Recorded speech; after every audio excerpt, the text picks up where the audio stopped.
साल 1998। पटना का IGIMS अस्पताल। शाम के 6:30।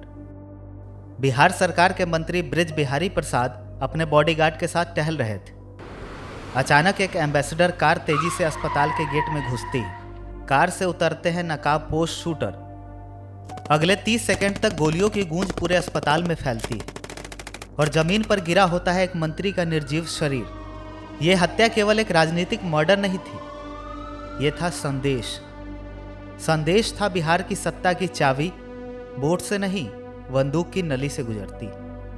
इस हत्याकांड में पहला नाम जो सामने आता है वो था एक ऐसा बाहुबली जिसने अपराध से राजनीति तक का सफर सिर्फ खून और खौफ के दम पर तय किया, सूरजभान सिंह। जिस दौर में बिहार का नाम विकास से ज्यादा गोलियों से जुड़ा था, उस दौर में एक किसान का बेटा ऐसी अंधेरी दुनिया में उतरा कि परिवार खत्म हो गया, लेकिन उसका खौफ नहीं।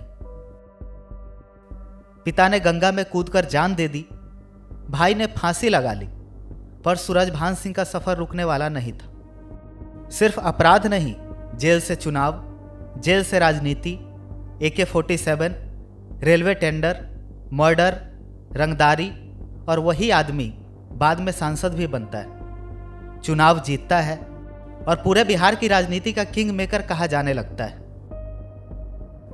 कहानी एक ऐसे बाहुबली नेता की जिसने दुश्मनों को मार गिराया, दोस्तों को बचाया, पर एक दिन अपने ही बेटे को बचा नहीं सका। यह है बिहार के चर्चित नेता सूरजभान सिंह की कहानी। नमस्कार, आप देख रहे हैं बिहार चुनाव की सीरीज किस्से नेताओं के, और मैं हूं नवनीत कुमार। सूरजभान सिंह का जन्म 5 मार्च 1965 को मोकामा में हुआ था। पिता एक साधारण किसान थे जो अपने बेटे को फौज में देखकर गर्व महसूस करना चाहते थे, लेकिन सूरजभान ने अपराध का रास्ता चुना। जब उन्होंने अपने पिता के मालिक गुलजीत सिंह से रंगदारी मांगी तो पिता को गहरा सदमा लगा और उन्होंने गंगा नदी में कूदकर अपनी जान दे दी। कहा जाता है कि उसी सदमे से उनके बड़े भाई जो CRPF में थे, उन्होंने भी आत्महत्या कर ली। परिवार के बिखरने का सूरजभान पर कोई असर नहीं हुआ। 1980 के दशक में उन्होंने पहले छोटी मोटी रंगदारी और धमकी के काम शुरू किए। उनके गुरु बने बाहुबली दिलीप सिंह, जो उस समय मोकामा इलाके के सबसे ताकतवर नेता माने जाते थे। सूरजभान जल्दी ही उनके दाहिने हाथ बन गए।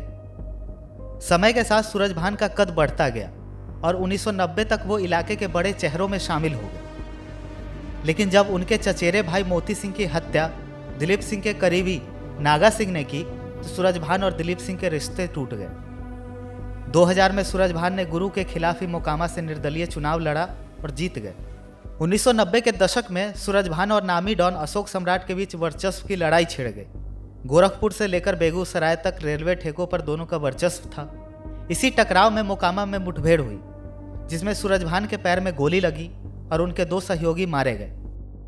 1995 में हाजीपुर में डॉन सम्राट अशोक पुलिस मुठभेड़ में मारा गया और उसके बाद उस पूरे इलाके में सूरजभान का दबदबा कायम हो गया। 1992 में बेगूसराय के रामी सिंह की हत्या में सूरजभान आरोपी बने। लोअर कोर्ट ने उन्हें आजीवन कारावास की सजा सुनाई। इसके बाद 1998 में ब्रिज बिहारी प्रसाद की हत्या के मामले में भी उनका नाम आया। CBI जांच के बाद 2009 में उन्हें दोषी ठहराया गया, लेकिन हाईकोर्ट ने साक्ष्य के अभाव में बरी कर दिया। जेल के भीतर रहते हुए भी सूरजभान की राजनीतिक पकड़ बनी रही। साल 2000 में जब सूरजभान जेल में थे, तभी उन्होंने निर्दलीय प्रत्याशी के रूप में मोकामा से विधानसभा चुनाव लड़ा। पत्नी और समर्थकों ने मैदान में मोर्चा संभाला और सूरजभान ने जेल से ही रणनीति बनाई। नतीजा, भारी मतों से विजय। जेल से चुनाव जीतने वाले बाहुबली का तमगा उनके साथ जुड़ गया। विधानसभा में जीत के बाद रामविलास पासवान ने सूरजभान को लोक जनशक्ति पार्टी में शामिल कर लिया। 2004 में वे सांसद चुने गए। 2009 में सजा याफ्ता होने के कारण उन्हें चुनाव लड़ने में अयोग्य ठहराया गया, तो उन्होंने अपनी पत्नी वीणा देवी को राजनीति में उतारा। 2014 में वीणा देवी मुंगेर से सांसद बनी और बाद में बीजेपी में शामिल हो गई। सूरजभान के यूपी के डॉन श्री प्रकाश शुक्ला से गहरे रिश्ते थे। यूपी पुलिस के पूर्व अधिकारी राजेश शर्मा के मुताबिक सूरजभान ने ही श्री प्रकाश को पहली AK-47 दिलाई थी। कहा जाता है यूपी पुलिस के दबाव के वक्त सूरजभान ने ही श्री प्रकाश को मोकामा में शरण दी थी। इसीलिए लोग उन्हें वचन निभाने वाला बाहुबली कहते थे। सूरजभान ने धीरे धीरे फ्रंट सीट से हटकर बैकग्राउंड में पॉलिटिकल मैनेजमेंट शुरू किया। उनकी पत्नी वीणा देवी भी सांसद बनी। भाई चंदन उर्फ मानन सिंह एमएलए बने, यानी अपराध से सत्ता की विरासत फैमिली फ्रेंचाइजी में बदल गई। पब्लिक इमेज बदलने के लिए अब इंटरव्यू में कहा जाने लगा, हमने वही किया जो उस वक्त जिंदा रहने के लिए जरूरी था, अब हम समाज सेवा करते हैं। राजनीति में आने के बाद सूरजभान ने मोकामा और लखीसराय में विकास कार्यों पर ध्यान दिया। सड़कें, स्कूल, गरीबों को राशन और धार्मिक आयोजनों में उनका योगदान रहा। शिक्षा और स्वास्थ्य के क्षेत्र में भी उन्होंने कई प्रयास किए। समर्थक आज भी उन्हें अपने क्षेत्र का विकासशील नेता मानते हैं। 2025 में सूरजभान सिंह ने आरजेडी का दामन थाम लिया। कहा गया कि इस कदम ने मोकामा की राजनीति में जातीय समीकरण बदल दिए। एक दौर के कुख्यात बाहुबली अब राजनीति रणनीतिकार के रूप में देखे जाने लगे। तो ये थी सूरजभान सिंह की कहानी। ऐसे और किस्सों के लिए जुड़े रहिए स्टेट मिरर के साथ।